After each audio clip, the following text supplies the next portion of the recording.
So ngayon lahat, parehas sa Ayun, Joker oh. may hawak na purple pero si Sanford ay hahawakan ng mga members dito ng Team Aurora. Hindi sapat yung sustainability na meron siya pero doon yung verse Wow. mula dito kay Carlito and that ultimate or the Dominator's descent mula dito kay Sanji.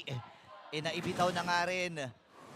Dami nangyayari Oo, palitan lamang ng XP laners ang naganap. Nice flicker play na nagmumula kay Ed. Natin yan. May mga recall na nangyayari dun sa may bandang Pumarty lang. Pumarty lang ng saglit yung parehas na XP laner natin. Pero si Edward ata ang pupuruhan nila dito. Habang si Demon Knight nakasalip na rin yung hard card ni Rene J. And si Demon Knight makako ng kill si Carlito. Kanya mapapatay doon. At si Demon Knight nakawa rin ng turtle. Ayun, Habang oh. pasok na naman, JP ang magiging punti na. Tumama yung charge stun. And si JP ay makukuha din. Yue flicker out. Pero si Sanford ang matitira. Sanji, next pa daw natin! Doming with a kill! Talaga ang galawan, mga world-class na galawan. Carlito, kailangan nyo matras. Andun yung electrifying Sanib din with that hard guard. Kakayanin pa ni Carlito yung kanya mga dash. Pero hindi. Mas marami daw dash si Demon Knight. Ayan na, 2v1 Recall. yun, hindi lang halata.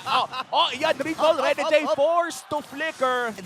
Na meron dito si Sanji. Reset na naman. Ayan na, magre-reset na ang Lord at nag-enhance na nga ito. This is already a Luminous Lord. At means dito ko lang makikita ng isang Angela na nag-hold ng Lord mag-isa. Diba? Isipin mo yun. Ito yung pinupoint out ko kanina pero inapag yung ultimate. Habang si Demon Knight makakuha ng Lord na yun, naisayaw na nga rin. Habang si Edward ay kailangan na rin tumakas. Luminum Blast hindi tumama pero si Benny Cutie, andito na naman yung mga sibat. Atras ba sila dito? JB? Tumama yung charge ni JB pero mapupuruan na. Domeng! Yung kalbot mula kay Domeng. Ang sakit ng mga normal hits ni Benny Cutie pero sa haba ng nangyari na yun, walang mamamatay. Doon sa may bandang itaas, sisimulan na ng Aurora ang Lord. JP looking for the angle. Ikakasa na nga ba ang Numenon Blast o may inaantay pa ba sila? Okay, 15k yung buhay ng Lord. Pwede nang ilapag dito yung Glorious Pathway any moment.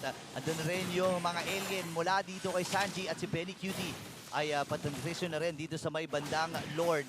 Ilan na ang buhay ng Lord dito na ilapag ng Glorious Pathway. At si Demon Knight pa rin! Ang magwawag dito sa Lord na yun. Mamamatay na si JP. Sino magiging next? Carlito na ang hinahabol ni Domeng. Kalmot, kalmot, kalmot. At si Sanford naman ang magiging next sa target. Tatlo ang babagsak. Ilalaban na ni Benny Cutie pero hindi niya kakayanin. Courtesy of Rene J. At si Sanji ang kanilang hinahabol dito, Winter's Crown. At kailangan na tumakas si Sanji dito. Paano siya tatakas kung hahabulin siya ng 4 na members ng Team Aurora? At ito ay itatawag na nila as wipeout. At nagsisimula na ang pagliwanag ng Aurora. Malinis na sweep ang ating nakita mula sa Aurora MLBB. At may bago bang kalmot king?